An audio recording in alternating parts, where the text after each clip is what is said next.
Hello, everyone. This is your host, Gemma Putty. So today we are going to talk about time because time is such an essential part of designing the life that we want. In our culture, we are obsessed with having this attachment to time, right? I've had so many conversations recently about running out of time. How is it almost the end of this month? How has this year flown by? How am I already this old? But time shows up to this relationship with us very consistently, right? She shows up every single day and it says, Here, I have 24 hours for you. And guess what? I'm going to have 24 hours for you 7 days this week and 7 days the week after. So, who's bringing the chaos to this time relationship? Exactly. We are.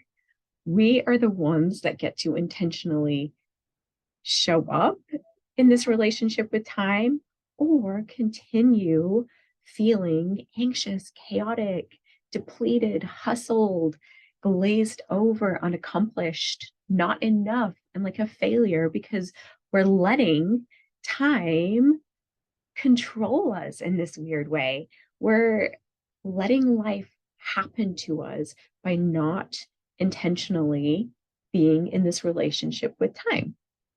And how does a healthy relationship work?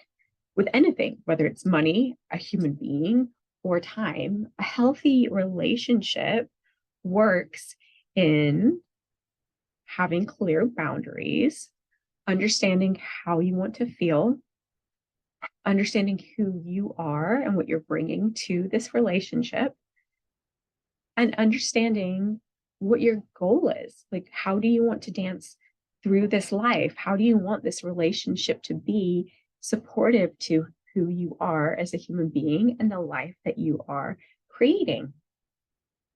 So, by midlife, time really is, it feels like this magical fairy, right? Like it's dancing before us and we can't quite grasp at it because we've got so much going on. We've got work, we've got children sometimes, or dogs, we've got a spouse or friends, family, we've got cleaning the house, looking after ourselves. There's so much stuff, so many things that we would like to put into our 24 hours a day. And turns out that eight of them, well, eight of them for me anyway, really needs to be sleep so that the other hours are even remotely enjoyable. So we are limited, not, I don't even want to say limited because that's bringing such lack to this time relationship, but we have this certain amount of hours in each day. And we can either go about it in this way of lack, like, I wish I had more time. Why is this magical fairy not just going to live with me all the time and bring me all of these endless hours? What would that actually really look like? Because I've thought about this a lot recently. I would love more time, more hours in my day. But what would that look like? You're just continually working or continually doing project after project. There's nothing sustainable about that. We have our set period of time of activity in the day, and then we get to sleep and re-nourish our bodies and rejuvenate and let our digestion do its thing. And then we can wake up rejuvenated for the next day, right? So the goal of having a healthy relationship with time, in my opinion, is thinking of it as a relationship like you would with any human being. How are you going to set the boundaries, plan out what your intention is and what you're hoping to get out of this relationship as well, right? So, of course, with everything that I talk about, taking ownership of your life, trusting that you are the expert of your own life, means that you need to know who you are. What are your needs? Do you need 8 hours of sleep? Or can you get by on 6 hours of sleep? What really nourishes your body? What are your needs that you are bringing and meeting in each day, week, month? Kind of my limit on planning. I don't really want to plan out too much further than a month because things change, right? But what are your What are your needs? What matters to you? Of course, how do you want to feel in your day? Do you want to feel chaotic and fried and hustled? Or do you want to feel peaceful, connected? What are your feelings, your core feelings that you want to feel each day? And that will shape how much you're trying to plug into your day, what you're trying to plug into your day. And then, of course, how do you want to dance through this life? Again, that goes back to these feelings of how are you coming into the energy of each day in this place, from this place of lack where you're just grasping at time and you're waking up and just swigging the coffee and just diving to the first thing on your to-do list?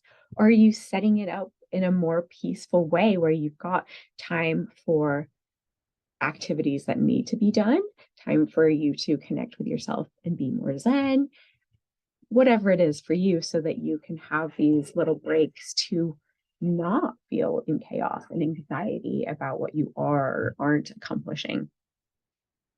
So, how do you even start doing this? Right? I think to start with, and thinking of it like a relationship, if you just do a moment to reflect on a relationship that you really enjoy being in, how does that make you feel? What is a positive relationship in your life, and how is that making you feel? Connected with a person, like connected to that human being, supported, loved, excited.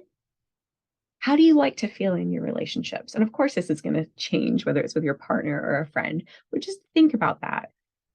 And now think of a relationship that you really don't enjoy being in. How does that relationship make you feel? So this gives you some cues on, okay, this is what we're not trying to relate with time, and this is what we are trying to create in our relationship with time. Now, in my coaching in general, I like to think of redesigning any habit as identifying what the problem is, reflecting on how you want to feel, and then redesigning that to create this life and these new habits that you really want to move into. So, whether you spend a day, a week, a month, log what you are doing. How are you spending your time? Is it completely frivolous? Are you pretty good with a planner already? Because then when you come to this piece of reflect, you can look and see, oh my goodness, this whole day was overtaken with all of these things that make me feel awful. And I didn't stop to breathe. I didn't stop to take a walk. I didn't stop to do any yoga, whatever your thing is, right? Go for a run, just sit and scroll through your phone for a second. If that gives you a nice little break, you get to reflect back on the last week. Oh, look, this is why I didn't have any time to make a healthy meal for my family, because I spent an extra hour at work, or I spent an hour scrolling my phone, when actually the more important thing to me would have been creating this healthy meal for my family. So understanding what you're doing, how you're currently living, and then, of course, understanding how you want to feel, what are the most important aspects of your life that you want to plug into your life first, are essential to designing your weeks, your days, your months into a way where you're like, huh, I feel the way I want to feel. I actually did some items that are important to me, like sit on the floor and play with my kid, do a jigsaw with my kid for 10 minutes, half an hour, whatever it is, cook a healthy meal for my family rather than run and get takeout again, because I consciously chose to end work on time rather than overwork. Whatever it is for you, it's that identifying what isn't working by reflecting on how you're currently living, understanding your needs, your feelings, what activities are the most important to you in your week, so that you can plug those in first when you're looking ahead to how you're going to spend your week. That's the redesigning part, like sitting down and looking at your day, your week, and redesigning it in a way that's going to light you up rather than make you feel like you're in chaos and anxiety or just in lack, like racing, chasing this time. And that's how you create the life, dance through the life that you want to be dancing through, right? Now, the piece of tracking your time can feel daunting, right? Part of me for a long time just really rebelled against having the planner and scheduling everything out because I put such a burden on it. Like time management feels so burdensome and gross to me that with everything in my life, if it doesn't feel fun, if it doesn't feel vibrant, I don't want to do it. So I don't do it. And then I fly into my week, flying by the seat of my pants, right? So how are you going to manage your time, design your time in a way that is exciting to you, that is something that you want to do each week, whether you do it on Sunday evening, Monday morning, looking at your week ahead, what needs to happen, what are your non-negotiables that you're going to plug into each day? So how are you going to do this planning in a way that is fun for you? For me, I love to smudge, like clear the air from last week, set a positive intention for the week ahead. I love to do some little dancey dance, just have my crystals, like surround myself in like this energy that I want to take into my week and clear off whatever happened last week. For some people, maybe you're uber organized and you get your Excel sheet out and you really want to get into the weeds of using an Excel sheet, if that's how your brain works. There are so many different ways of planning your week. Maybe you're sketching it out, whatever works for you, whatever is going to excite you in scheduling out your week so that you can see what needs to happen to feel the way that you want to feel. So, in conclusion, time is a huge, I mean, it's life, right? Time is the piece of life that we are dancing with, planning our time, being present in the moment of each minute of time is how we're creating and living our lives. So coming at time from a place of lack and I'm in this relationship with time and there's never enough of it and it's getting away from me and I'm so old is just such a low vibe, to be totally hippie on you, low vibe way to live your life. We get to own our relationship with life. We get to own it. We get to dance with her, dance with this magical fairy in respect with mutual trust that she is giving us our 24 hours a day. And we are going to intentionally bring our feelings, our needs, our values, and plug that into the time so that we can live our most vibrant, our best lives. I know as a culture, we just are obsessed with talking about it, like we're obsessed with talking about the weather. But when you catch yourself just even talking about it, just use that as a moment to kind of check yourself. Are you coming from a place of abundance? Like, hey, this is how I get to spend my day. Or are you coming from a place of lack?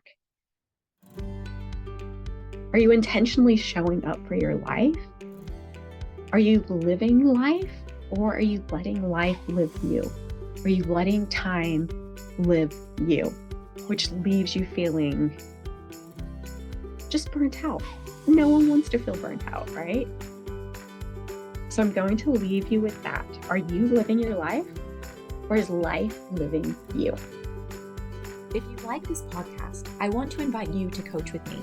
Let's ditch the autopilot living to slow down, tune in, reset, and redesign your life to glow from the inside out based on the beautiful being who you are, what matters to you, and how you want to dance through this life. I help you understand your self-sabotaging ways, program thinking, and tendencies to outsource your power, and reshape them to align with the true you for this chapter of your life. To join me in a complimentary coaching session, go to my website, www.gemmaputty.com. Sending all the love, light, and vibrancy. Until next time.